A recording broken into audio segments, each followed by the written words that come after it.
Semuanya siap.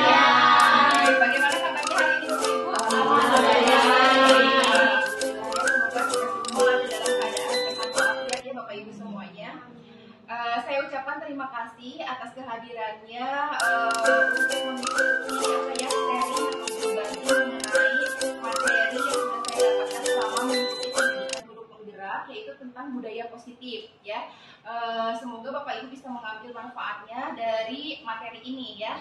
Oke, langsung saja kita akan belajar mengenai budaya positif ya. Nah, di sini apa konsep inti dari budaya positif? Ya, pertama yaitu perubahan paradigma belajar. Kemudian disiplin positif ya, kemudian nilai-nilai kebajikan, kemudian kebutuhan dasar manusia, motivasi perilaku manusia, posisi kontrol guru, keyakinan kelas, dan yang terakhir adalah segitiga restitusi.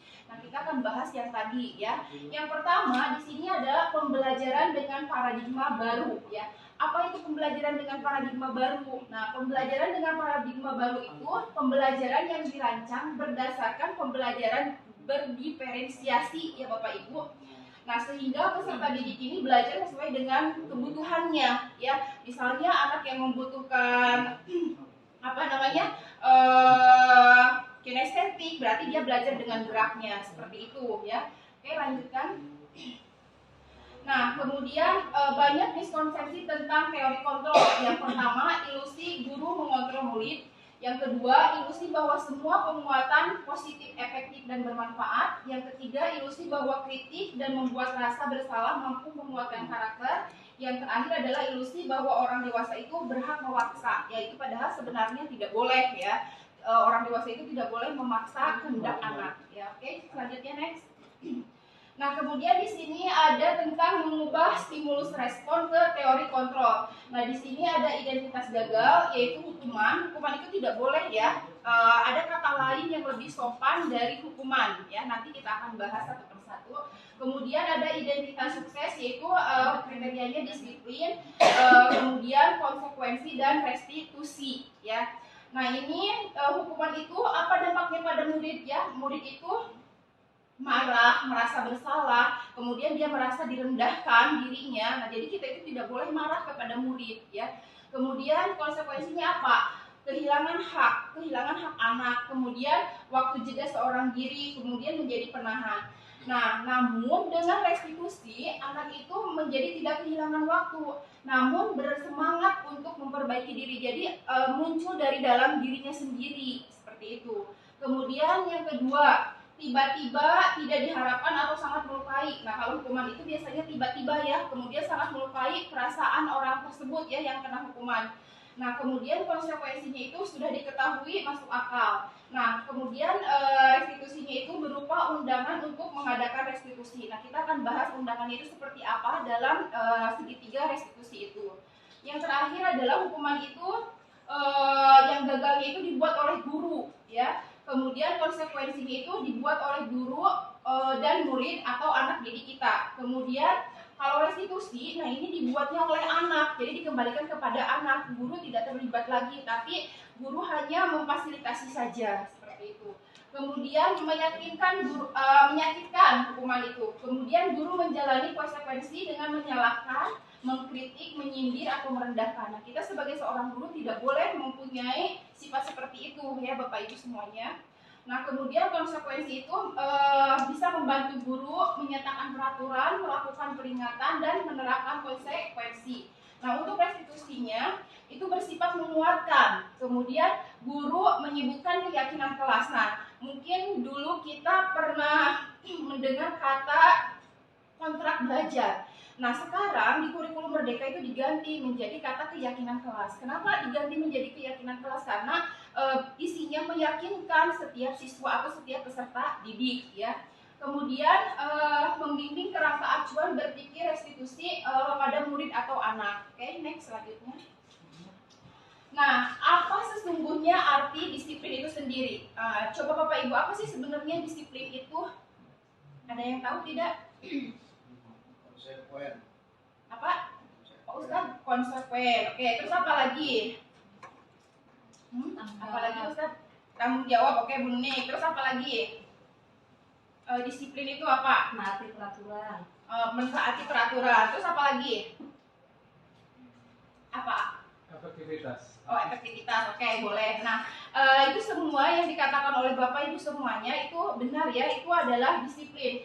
Nah, disiplin itu bisa menciptakan lingkungan positif ya. Kemudian salah satu strategi yang perlu kita tinjau kembali adalah penerapan disiplin di sekolah kita. Nah, di sekolah SMA 6 ini apakah telah efektif atau masih perlu ditinjau kembali? Oke, ini Ditinjau kembali. Oke, kita bahas ya di sini.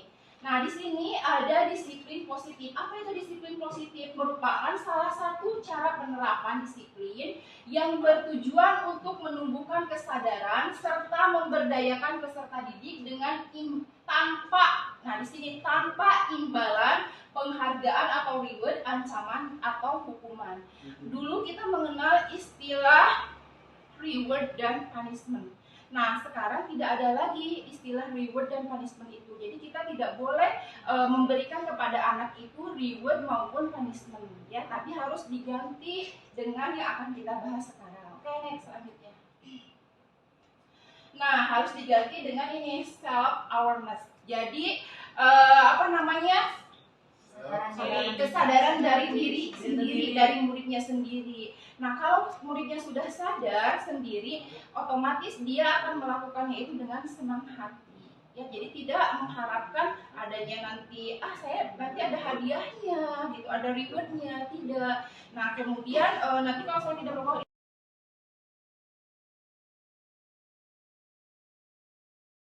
Assalamualaikum warahmatullahi wabarakatuh. Waalaikumsalam warahmatullahi wabarakatuh. Selamat pagi anak-anak. Pagi. Anak-anak, kita kan belum pernah membuat kesepakatan kelas ya. Nah, hari ini kita akan buat kesepakatan kelas atau keyakinan kelas ya. Nah, tapi keyakinan kelas itu harus berasal dari hati kalian ya. Kemudian harus menggunakan kalimat yang positif ya. Nah, Ibu akan membagikan sticky note ini satu orang satu ya. Nanti kalian masing-masing menuliskan keyakinan kelas yang kalian harapkan apa ya. Kemudian nanti ditempelkan di sini dan kita nanti akan bersama-sama ya keyakinan yang cocok dengan kelas kita itu apa. Oke, anak-anak? Oke.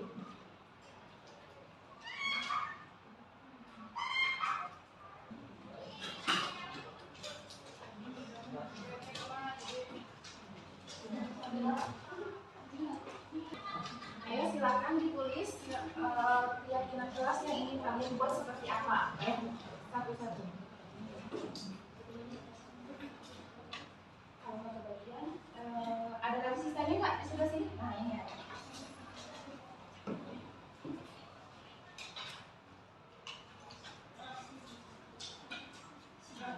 Yang sudah boleh ditempelkan di sini ya.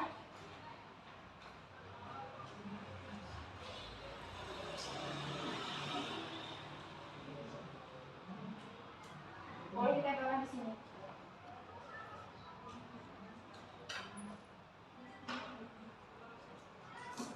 Silakan yang sudah boleh ditempelkan.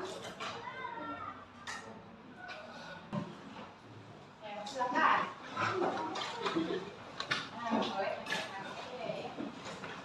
Oke.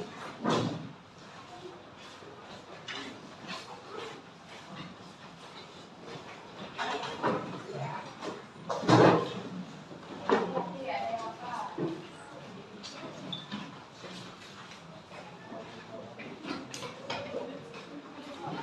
Ayo, yang lainnya silakan.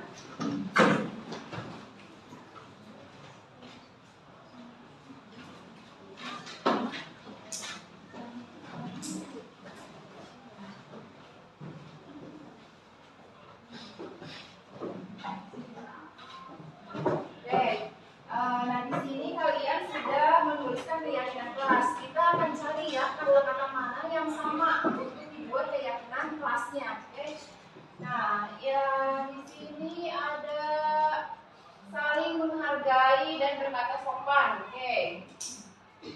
Ini juga saling menghargai. Menghargai. Oke. Ini udah ada menghargai ya. Kemudian ini saling membantu. Oke. Ibu boleh minta bantuan nggak untuk mencarikan kata yang sama? Enggak, tolong ke depan. Carikan kata yang sama di sini.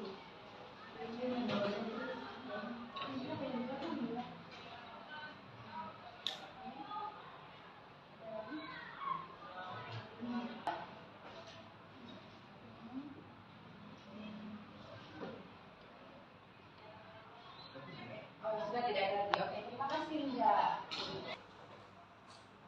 Oke, nah sekarang kita sudah mengelompokkan ya dari keyakinan kelas ini ada 4 ternyata.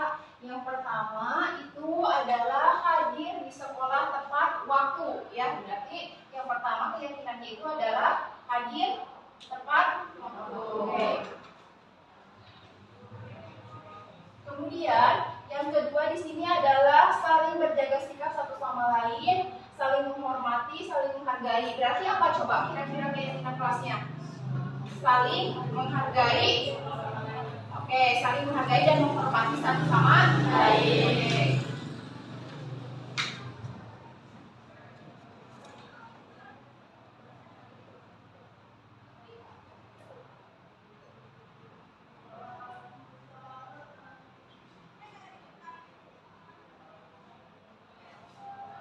Yang ketiga di sini ada saling membantu sesama teman, saling mendukung, solid. Oke, coba kita akan rumuskan berarti apa keyakinannya?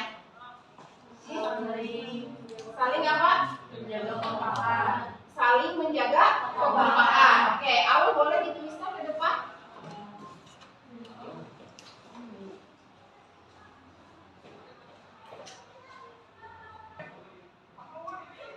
Oke, terima kasih Awul. Sekarang yang keempat. Nah di sini ada selalu menjaga kebersihan kelas, kerapihan kelas, menjaga kebersihan kelas, stop membuang sampah sembarangan.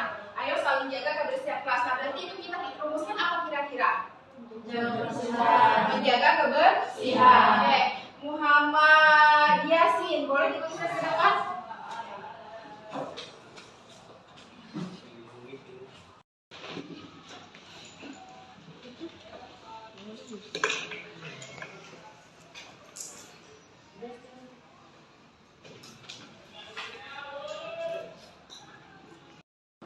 Oke anak-anak, nah ini sudah ditandatangani ya kesepakatan kelas yang kita buat bersama ya. Semoga kalian melakukannya dengan senang hati ya, tidak berat hati. Oke, happy semuanya.